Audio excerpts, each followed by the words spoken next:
Unasikiza hata wimbo zao unasikia watu ni wanyonge. Unasikia mtu anataka gushodo amepitia njia mrefu, sijui sifa kwa Mola wangu Maulana kwa mengi aliyofanya hadi mimi na wewe kukutana. Sijapanga kudanganya, nimepanga kusema ukweli. Mtu anapitia njia mrefu, si kawa Kenya, straight to the point. Geuka nikubeng. Straight forward. Hakuna ati chao ati njia mingi hivi ati napenda kisura taratibu, sijui hiyo nini, sijui hiyo. Straight to the point. Ni wanyonge. Umetuonanga tukirepresent huko Kenya Sevens na timu yetu ya rugby. Ushaona Tanzania wakiwa na timu ya rugby. Ushaona timu ya TZ ya rugby. Ushaionanga TZ wanakuanga wanyonge, hakuna venye yako. Hata tusifanye hata 100 men versus 100 Tanzanian men.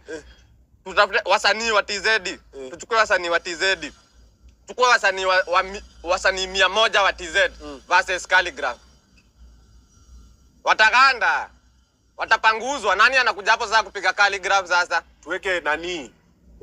Bora wakuja one by one, si ati watu wamvamie. Konde Boy anapigwa head anazimia. Unajua Calligraph ni mkayole. Unajua watu wanaonanga Calligraph akiwa Karen wanafikiria ati ni smooth. Calligraph ni mgaza. Calligraph anaweza vaa huyo Konde Boy, anaweza mpiga mahedi. Konde gang we anaweza pigwa mahedi ya sawa kwa wapi? Calligraph. Mgaza amekula chuma. Ule ni mkayombo tole. Ule ni Brayo, ule ni Omolo.